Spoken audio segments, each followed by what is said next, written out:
Well, if you're not a fan of brand splits or don't trust brand splits when it comes to professional wrestling, especially with major companies, then you're not going to like this. Now, there have been talks that with Collision coming up, next month, basically a month from now, actually, that AEW is planning to split its roster. Now, there have been some reports of it being a soft brand split where it wouldn't be, so significant, down the middle, but, just done in a way to where basically certain talents will be on certain shows and everybody else can go back and forth and all that. But now it seems that the report that we all talked about after that, where the word soft got replaced with hard, is becoming more true. Now, apparently, according to Sean Ross Sapp and Fightful Select, that, AEW does indeed plan to do a hard brand split, but do it in a way to where the champions, this is one of the big catches, the champions like MJF, FTR, Orange Cassidy, Jade, Jamie Hayter, Wardlow, if you will, they will be able to go back and forth between the shows. That's what it sounds like. That the catch is that the champions will be able to go back and forth, including, and this even includes the Trios champions, the House of Black. They'll be able to go back and forth when necessary. Without an issue. Now, what happens after they lose their titles? That's the big question. Like, what will they end up, exclusively for the time? Now, the other thing that's mentioned is that there will be instances, where certain talents from Dynamite and Collision will cross over to the other show. Now, this does seem to be in tune with a previous report where they said that if needed, if not more than likely, at times, Punk will show up on Dynamite, and the Elite will show up on Collision. Whether they're all there at once, Punk under the same roof as the Elite, when it comes to both shows, or the one's there when the other isn't, that's up to AEW to decide. But, they said basically there are instances where, we will see certain talents crossing over. Now that could mean certain talents that, just lost their championships and are going to want, a rematch for those championships against whoever beat them. So that could be, another way of, having certain talents that are supposed to be exclusive, to one show, showing up, on the other, and vice versa, because they're trying to get back to a championship or something like that. Another exception could be legends. Legends could go back and forth without an issue. So that could be another instance of certain talent being able to cross over. But outside of, like I said, the reports saying that the champions are going to be able to cross over and certain other talents are going to be able to cross over, basically it seems that the rosters are definitely going to be split in a big way. However, it sounds like that even though, certain talents are going to be split down the middle, they're not exactly sure where certain talents are going to land. Like, where you'll be able to see, certain talents exclusively over, other talents. Now, this past Wednesday, or at least a week ago today, or this upcoming evening, I should say, a week ago this upcoming evening, we saw the return of Miro. We saw the return of Thunder Rosa. And, as well as some other returns. They were meeting with Tony Khan backstage. Now, Tony Khan is expected to have a major, huge, historic announcement tonight on AEW Dynamite.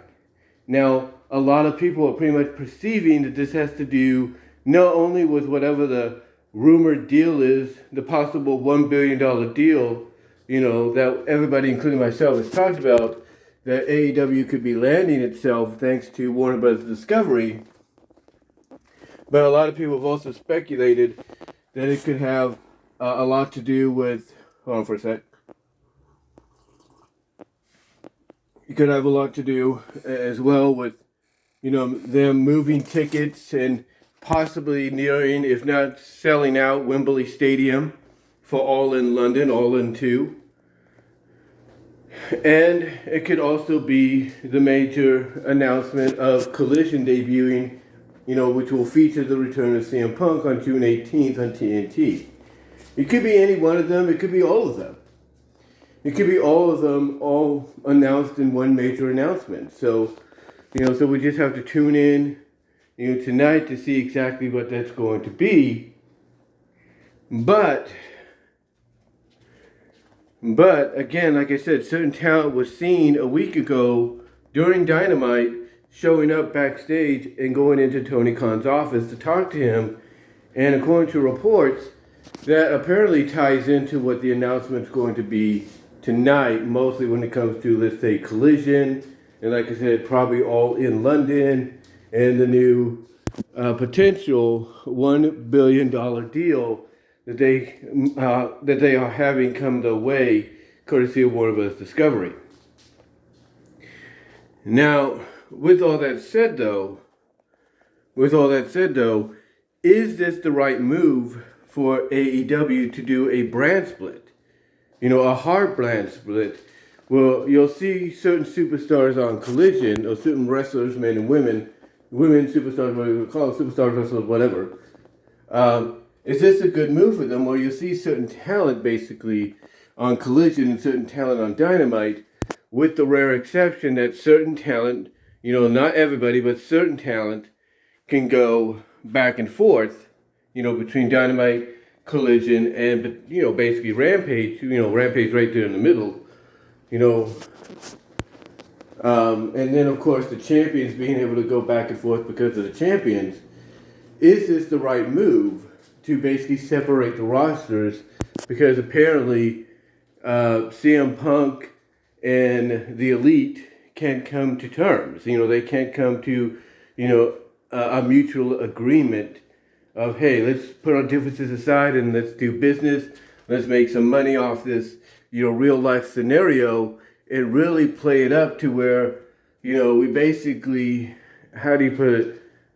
We basically manipulate what is real and what is real, based on legitimate, based on legitimate moments and all that, and what is more like a fabrication, or an exaggeration kind of deal. Kind of blur the lines of kayfabe, as they would say.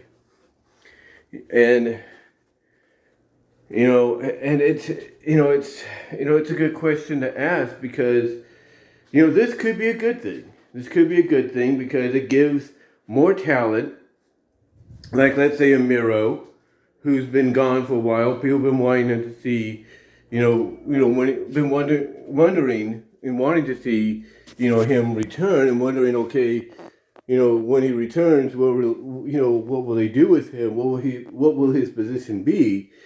The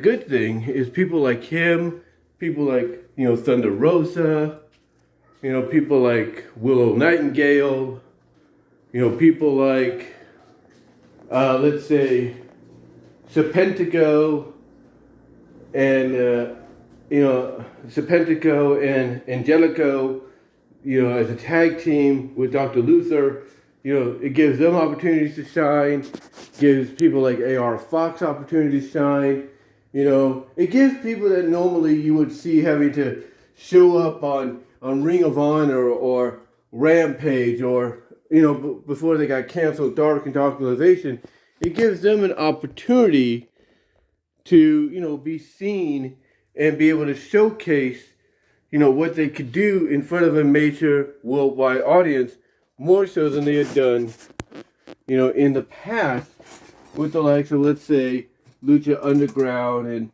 the occasional appearance on, let's say New Japan Pro Wrestling or MLW or wherever. So yeah, there is a positive outlook to this. There is a positive outlook to this. The only issue a lot of people are going to take with it is it something that didn't need to happen.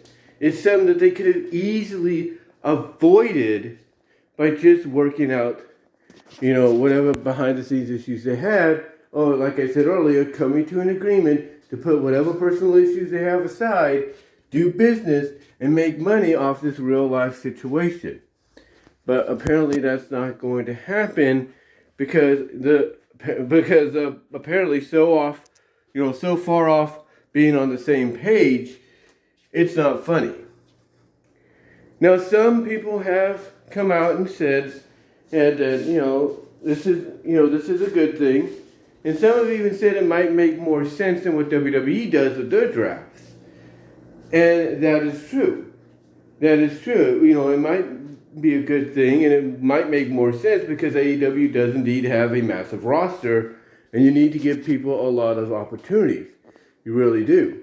I mean, there are those, let's say, in the JAS, the Jericho Appreciation Society, that need more opportunities to shine, like a Daniel Garcia, like a Jake Hager, like an Everrise 2.0, whatever they call themselves and everything in the JAS. Like a Sammy Guevara, since he's going to be, in the main event of Double or Nothing. You need another show outside of Rampage to not only give other talents opportunities, men and women, to shine, but also expand on their storylines and feuds and rivalries they're currently in. I mean, you can only do so much with Dynamite in its 2 hours when its primary focus is like mainly the epichelon, the main event stars, or future main event stars of the company, and the rivalries and stories they're involved in. And there's also really so much you could do in 1 hour, from a broadcast perspective, 44 minutes of Rampage to work with. You can only do so much in those time frames to, expand on feuds and rivalries.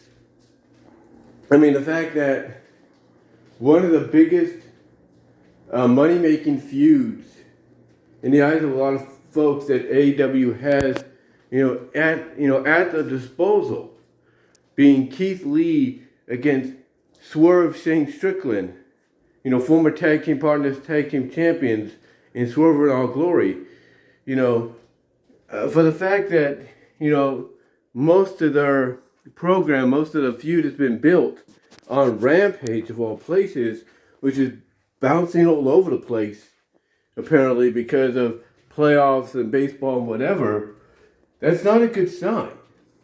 That's not a good sign because, again, this is something that could make AEW a lot of money. So bringing in a show like Collision and maybe allowing it to be explored and, be expanded on within the 2 hours, that's going to provide, along with that additional hour of Rampage, that's a good thing. That's a good thing. So there is positives, yes. There is positives that, if done right, you could use it to help expand. You could use it to help expand the longevity of all potential feuds that you don't have an opportunity to really focus on and tell the stories of when it comes to Dynamite, and you can only utilize so much time on Rampage to really get it across. So there are good things to this. There are some good things to this.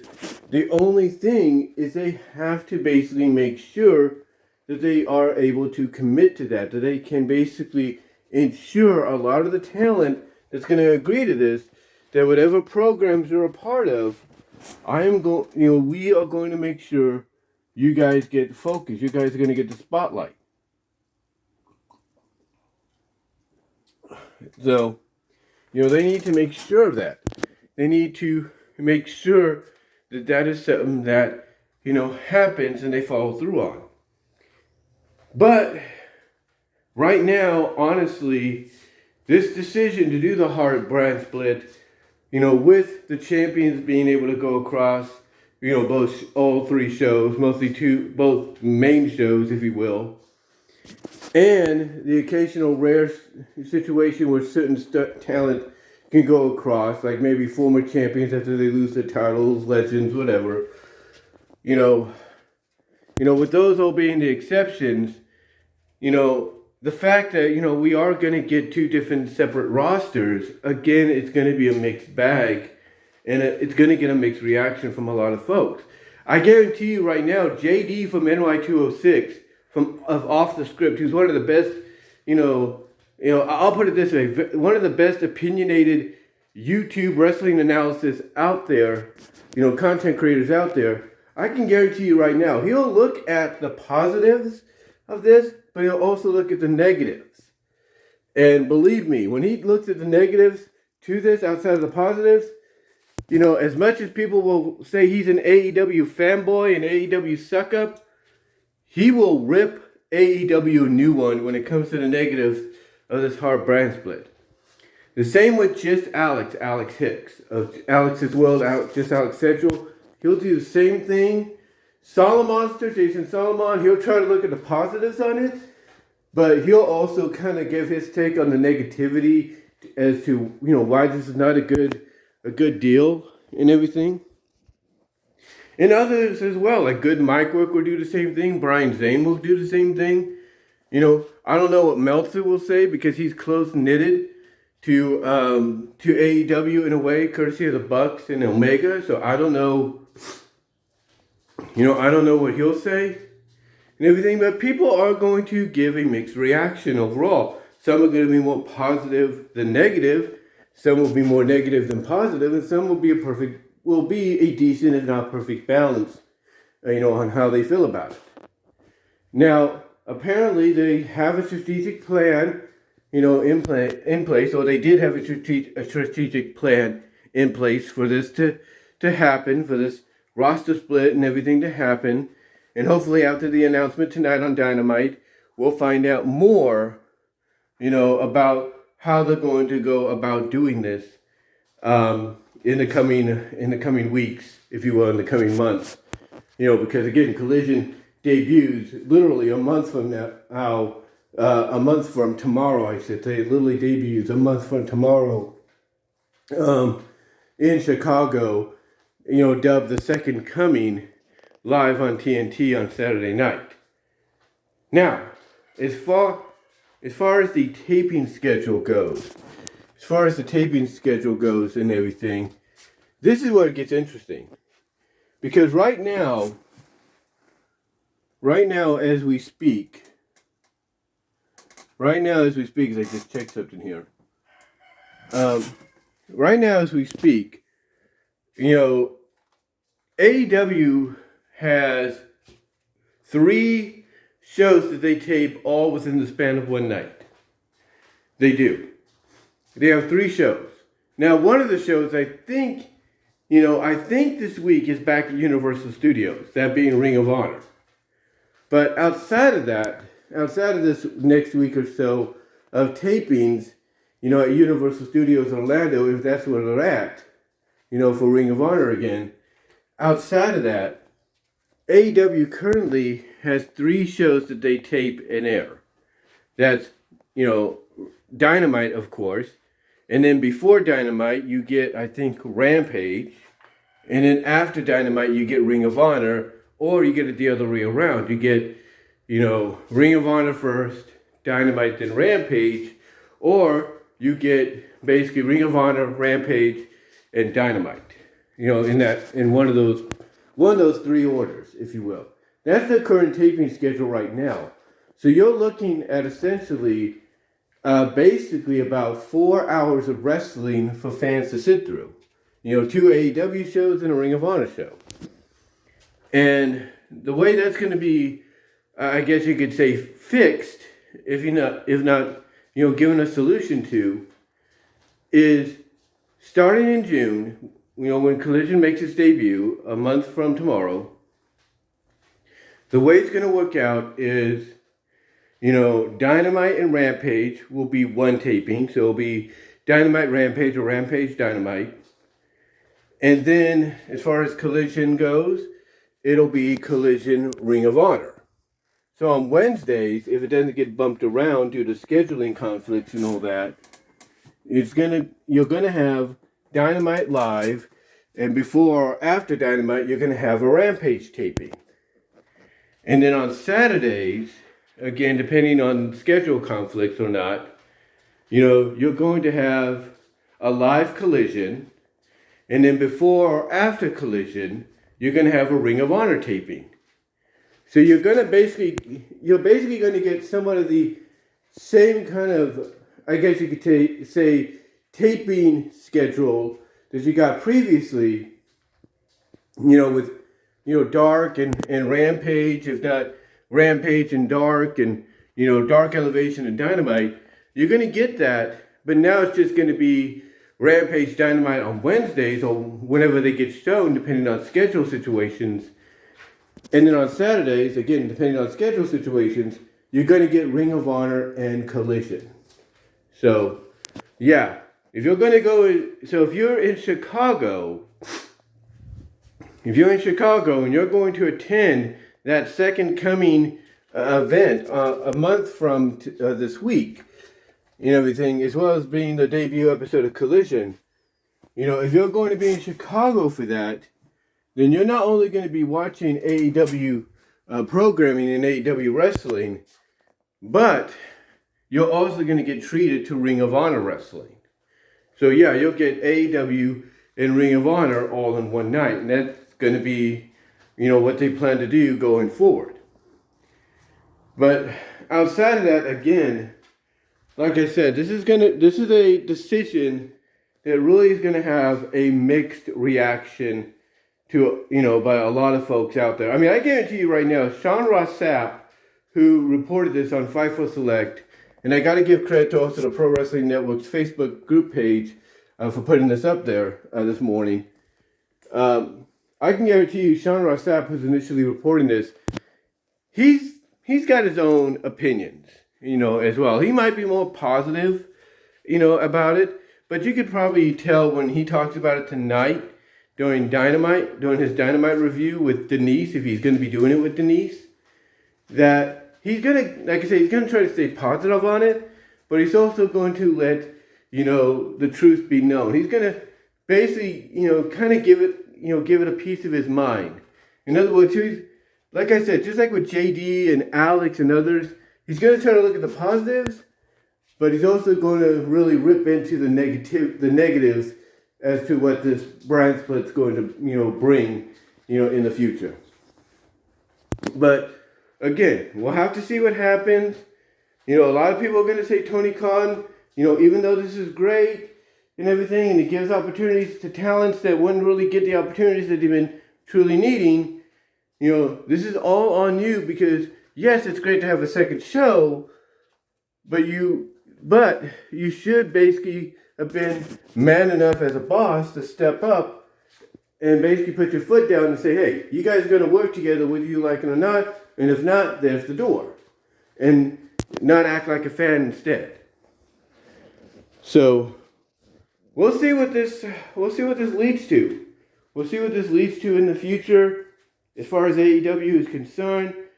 Again, the one major concern fans have is that unlike with Dynamite, this show is going to be on TNT. This show, more than likely, is going to get bounced around a lot, because it's on Saturday nights. And when you're looking at a summertime debut, not a lot of folks are going to be watching it. I mean, they might DVR it, and I don't know how that's calculated and everything, if that counts as viewership numbers or not.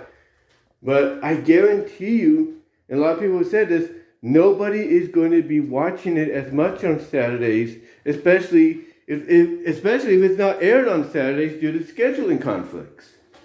So yeah, this is going to be an interesting new chapter in All Elite Wrestling's future, and people are going to say that Tony Khan, despite a lot of the positives coming his way, Collision being one of them, you know, along with the all-in potential sellout and everything, you know, people will say that despite all those positives coming his way, the one big L, the one big negative that's going to be on his record as far as 2023 goes is he didn't, you know, act like a boss and put his foot down and basically take the Elite and Punk in a room and say, enough, this crap stops here, you're going to work together, and if not, there's the door. You know, that's going to be the only negative and big L he has on his record so far in 2023 in the eyes of a lot of folks, outside of a lot of the positives that'll go in AEW's and by extension Ring of Honor's way. But let me know what your thoughts are, guys. How do you feel about this? You know, what are your thoughts on, you know, this hard brand split that's going to happen? How do you feel about it? You know, what are your thoughts on the champions being able to go between the shows? What are your thoughts on certain talents, maybe potentially legends, going between, and former champions going between certain shows and all that? What are your thoughts on the taping schedule? Will now be Rampage Dynamite or Dynamite Rampage, and then Collision, and then Ring of Honor Collision or Collision Ring of Honor? What are your thoughts on that? And overall, do you think this brand split's going to actually work, or do you think it's going to be a failure in the long run? You know, it's going to backfire. Let me know. Comment below, live chat during the premiere, live chat during the premiere. Love to hear from each and every one of you on this. And until next time, talk to y'all later.